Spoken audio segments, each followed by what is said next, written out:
آج انشاءاللہ حضرت جبریل علیہ السلام کے بارے میں بات کریں گے۔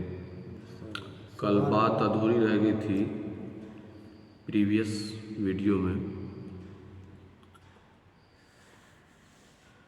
جب حضرت صلی اللہ علیہ وسلم کی عمر 40 سال کی ہوئی تو 9 ربیع سن 41 میلادی بروز دوشنبہ مطابق 12 فروری 610 عیسوی کو روح الامین نبوت کا حکم لے کر حضرت صلی اللہ علیہ وسلم کے پاس اس وقت آئے۔ آپ صلی اللہ علیہ وسلم غار حرا میں تشریف فرما تھے۔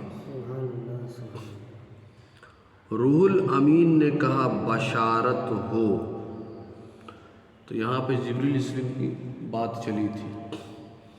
حضرت جبریل علیہ السلام کے بارے میں آتا ہے،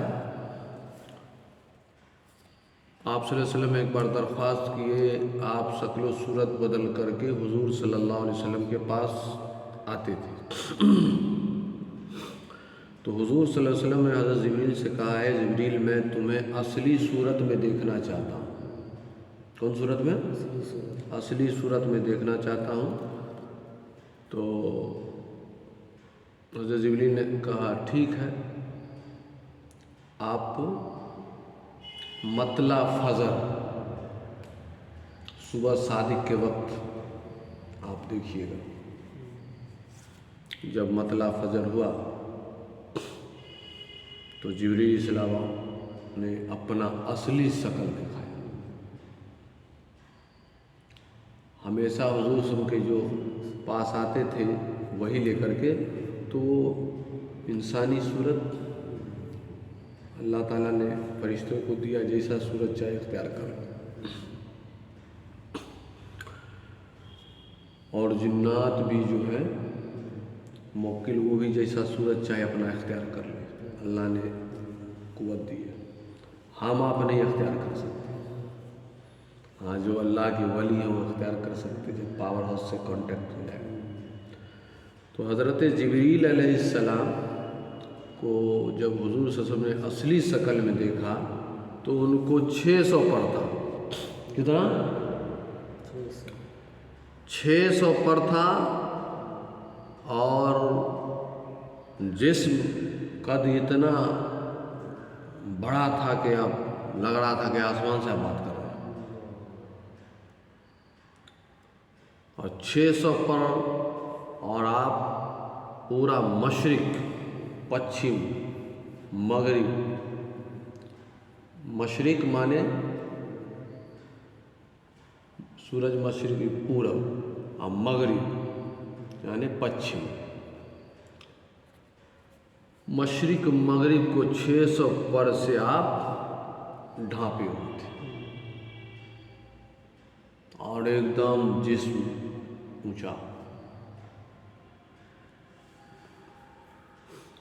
اور بہت ساری باتیں آئی ہیں، نبوت کے بارے میں بات کریں تو روح الامین حضرت جبریل علیہ السلام کا لقب ہے۔ تو روح الامین نے کہا بشارت ہو اے محمد صلی اللہ علیہ وسلم آپ کو، آپ صلی اللہ علیہ وسلم اللہ کے رسول ہیں اور میں جبریل ہوں۔ اس واقعہ کے بعد آپ صلی اللہ علیہ وسلم گھر تشریف لائے اور لیٹ گئے، اور بی بی خدیجہ رضی اللہ تعالی عنہ سے فرمایا کہ مجھ کو کپڑا اڑا دو، جس کو عربی میں کہتے ہیں جمیلونی، جمیلونی، مجھے کچھ اڑاؤ، مجھے کپڑا کچھ اڑاؤ۔ جب طبیعت میں ذرا سکون ہوا تو فرمایا میں ایسے واقعات دیکھتا ہوں، مجھے اپنی جان کا ڈر ہو گیا ہے۔ اس فقرہ سے حضور صلی اللہ علیہ وسلم کا مطلب مشکلات نبوت کا بیان تھا۔ نبوت کوئی چھوٹی موٹی چیز نہیں ہے۔ اللہ کے بعد اگر کوئی مرتبہ، کوئی درجہ، کوئی پوسٹ، کوئی عہدہ ہے تو وہ نبی، نبوت کا ہے۔ تو آپ صلی اللہ علیہ وسلم پہ جب وہی جبریل علیہ السلام لائے، اور آپ کی حالت ایسی ہے، اور آپ ایسا محسوس کرتے تھے کہ آپ فرماتے تھے مجھے جان کا ڈر ہے۔ اس لیے کہ یہ قرآن ہے، خدا کا کلام ہے، کوئی چھوٹی موٹی چیز نہیں ہے۔ پورے ورلڈ میں نہ ایسا قرآن کبھی نازل ہوا نہ ہوگا۔ یہ قیامت تک کے لیے تمام لوگوں کے لیے رہنمائی ہے۔ تو یہ قرآن جب نازل ہوا، آپ صلی اللہ علیہ وسلم کو جو نبوت اور قرآن نازل ہونے کی جو آپ کو ساتھ محسوس ہو رہا تھا، اس بنا پہ آپ نے کہا۔ اس لیے کہ اللہ تعالیٰ نے قرآن کریم کے 28ویں پارہ میں فرمایا لو انزلنا، اگر نازل کرتا حاضل قرآن، حاضل قرآن، اس قرآن کو، لو انزلنا حاضل قرآن لرأيته خاشعا متصدعا من خشیت اللہ۔ سبحان اللہ، سبحان اللہ۔ تو اللہ کے ڈر سے، خشیت سے پہاڑ جو ہے ریزہ ریزہ ہو جاتا ہے۔ لیکن ہمارے نبی پہ قربان جائیں، اپنے نبی پہ، آپ صلی اللہ علیہ وسلم قرآن کی سختی اور اس کا جو نازل ہونے کا جو مشکلات آپ نے برداشت کیا، تو آپ کی حالت میں کچھ ایسا ہو جاتا تھا تو آپ گھر آ کر کے فرماتے تھے مجھ کو کپڑا اڑا دو۔ جب طبیعت میں ذرا سکون ہوا تو فرمایا میں ایسے ایسے واقعات دیکھتا ہوں مجھے اپنی جان کا ڈر ہو گیا ہے۔ اس فقرہ سے حضور اکرم صلی اللہ علیہ وسلم کا مطلب مشکلات نبوت کا بیان تھا۔ خدیجۃ الکبریٰ رضی اللہ تعالیٰ عنہ نے کہا کہ آپ صلی اللہ علیہ وسلم کیوں ڈرتے ہیں؟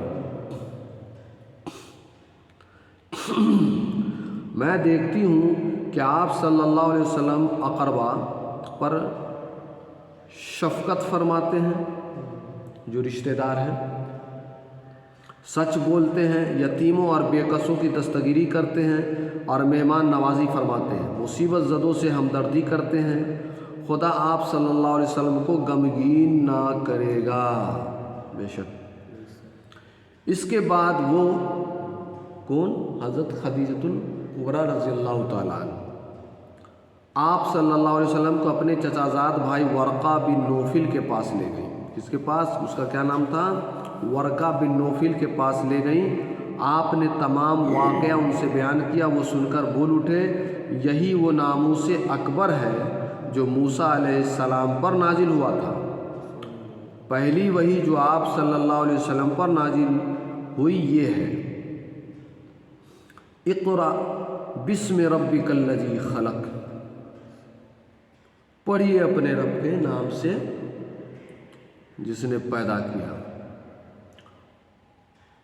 خلق الانسان من علق، جس نے پیدا کیا انسان کو خون کے لوتھڑے سے۔ اقرأ ربک الاکرم الذی علم بالقلم، پڑھیے اس رب سے جو عزت والا ہے، اکرم ہے۔ الذی علم بالقلم، جس نے انسان کو تعلیم دی، علم بالقلم، قلم سے۔ علم الانسان ما لم یعلم، جس نے انسان کو ایسی باتیں سکھائیں جو وہ نہیں جانتا تھا۔ علامہ سیرین رحمۃ اللہ علیہ اس آیت کو خواب کے تعبیر کے بارے میں بھی لیے ہیں۔ گزشتہ ویڈیو میں آپ نے خواب کے تعبیر اور اس آیت کے سلسلے میں آپ نے کچھ سماعت فرمائی۔ اب آگے بڑھتے ہیں۔ سبحان اللہ، سبحان اللہ۔ اب انشاءاللہ آئندہ ویڈیو جو ہے وہ نماز کے بارے میں ہے۔ اللہ تعالیٰ کہنے سننے سے زیادہ عمل کرنے کی توفیق رفیق عطا فرمائے، آمین ثم آمین۔ اور ویڈیو پسند آئے تو اپنے دوسرے مسلمان بھائیوں تک اسے پہنچائیں۔ سبحان اللہ، سبحان اللہ۔